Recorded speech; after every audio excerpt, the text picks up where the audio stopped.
突然です。初耳です。ハラセンということで始まりましたハラセンラジオ、陣内智則の面白い方、原田専門家でございます。この番組は日々私が見ちゃったもの、聞いちゃったもの、飲んじゃったもの、食べちゃったもの、なんかの話をしております。ぜひチャンネル登録と高評価よろしくお願いしますということで、昨日は何をしていたかと言いますと、昨日あれですね、皐月賞がありまして、まあここ最近は本当に原戦式万馬券メソッドっていうのをね、ちょっと前までは配信してたんですけども、まあ配信してた時はあまり当たらなくて、ただね回収率は 100% 超えてたんであれなんですけど、配信をやめて一回ノートにまとめてるんですね。まあその全てが、まあ、毎回その方式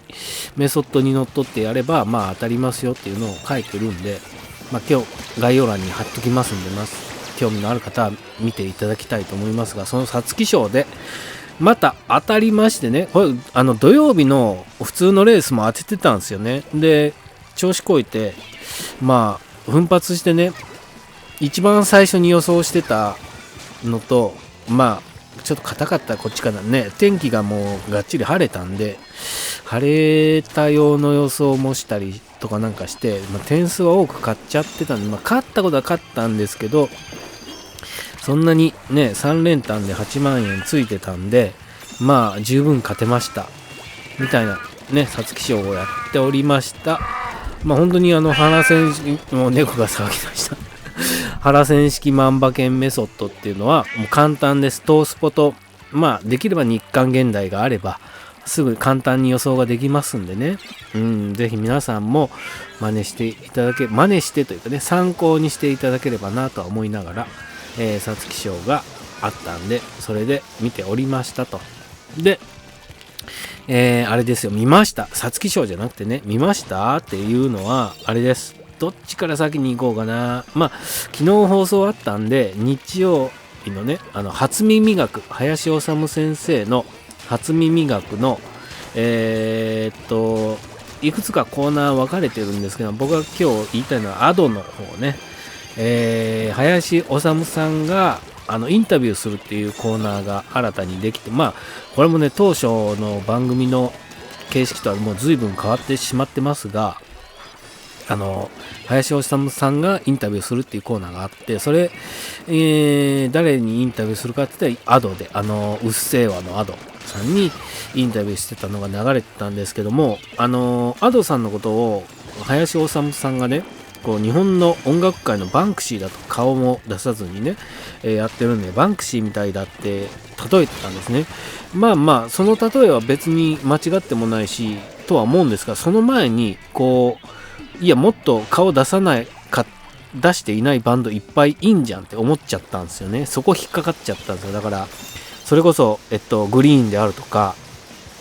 ね、紅白に CG で出てたりしましたけど、あとはマウン・イン・ザ・ミッションとかね、それから仮面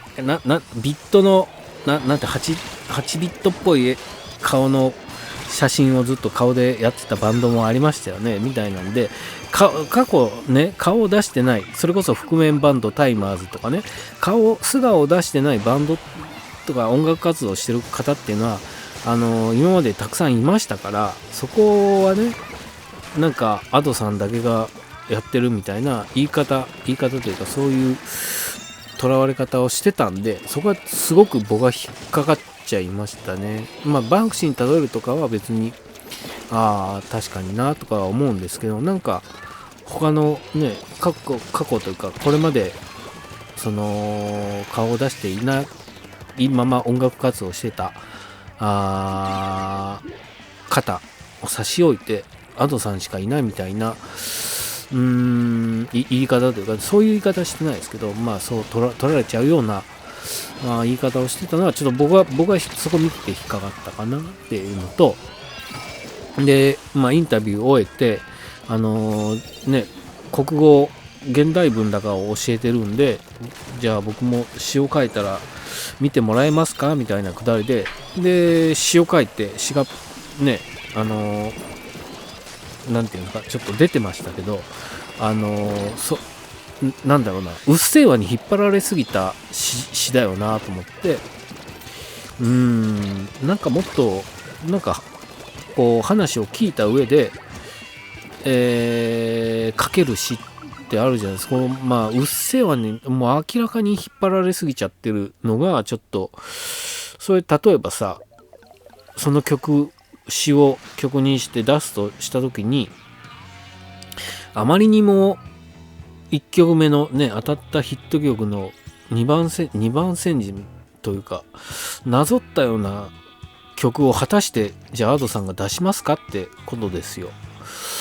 ね。なんでそこはもっとなんか林修さんの中でまあなんかインタビューの途中でねポロッと言ってましたギャンブルで失敗したとか、なんかそういう体験談を詩にしてAdoさんに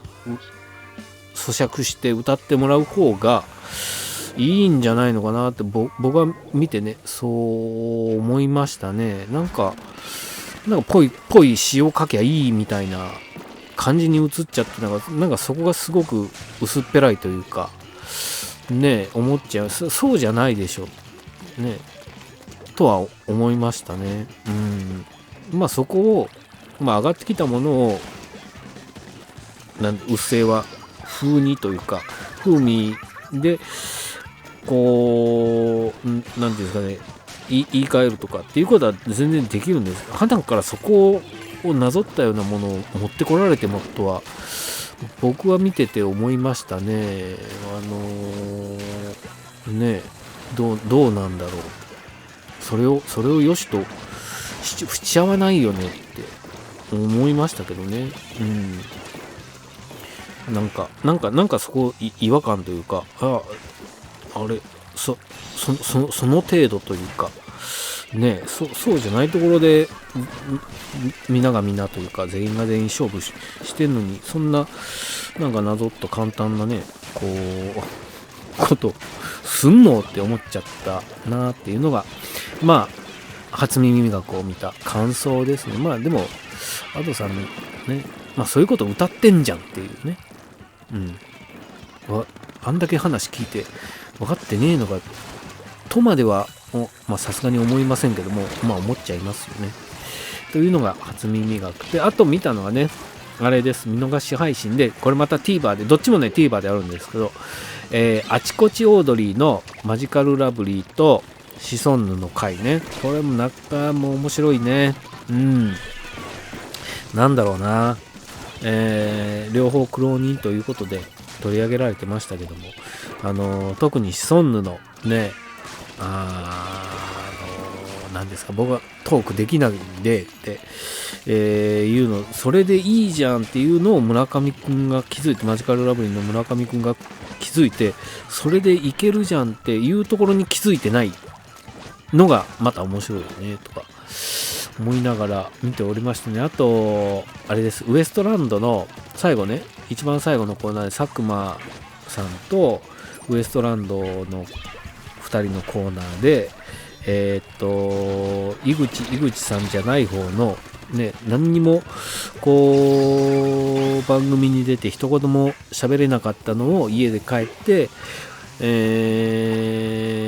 奥さんと見てるときにあっこ使ってないんだとかね、こんだけ喋ったんでカットされてるわみたいな、一言も喋ってないでそういう見方をしているみたいなところをね、ここ使うよって言いながらねやってたあのやりとりはめちゃくちゃ面白かったなと思って、いや本当にただでさえというかね、テレビを追っかけるのなかなか大変なんで、僕はもう最近本当にこう録画機もありますがTVer に頼って見てますね。もうこれ TVer にあるんだったら TVer で見ようとかね、なんかテレビの見方もそうやって変わってきたなって思いながら、こう TVer に残らない番組ってあるじゃない。特にさんまさんが出てる番組とかね。ただね、昨日の特番は上がってんのかな、マツコさんとマツコデラックスとやってたあれは上がってんのかな。なんかさっきちらっと見たな。上がってる？上がってない。ちょっと待ってよ。上がってたかな、上がってたような気がしたんだが、上がってるね。週刊さんまとマツコね。これ上げんだったらあれも上げてほしいよね。工場委員会も。工場委員会見逃しちゃったんだよな。工場委員会って上がってないよね。工場で、上がってないね。工場委員会上げてほしいな。さんまさんがって言わないんだろうなとは思いますけどね。そこはね、余計にだからね、若い子が TVer どれぐらい見てるかわかんないですけど、余計に見なくなっちゃうよなとは思いながら、だったら YouTube でもね上げてくれると、それこそ本当ジンギスダンなんてね YouTube にも上げて、内容違うのを上げてね、放送ではカットされた部分が使われてたりとかで、 TVer にも本編が丸々上がっててとか、そういう方が、テレビって今までずっと流しっぱなしのね、やり逃げ感が強かったんですが、もう時代がそうじゃないですよね。やり逃げは許さないというか、ね、残してくれよと。できれば公式でちゃんと残せば、ね、違法アップロードも、それは減りますよ。とは思いながら見ておりました。といったところですかね。はい。ぜひ、チャンネル登録と、毎日ね、もうほとんどテレビの雑談しかしてませんが、チャンネル登録と高評価よろしくお願いします。ということで、ありがとうございました。今日は月曜日なんで何を見ますかね。といったところですか。はい。ありがとうございました。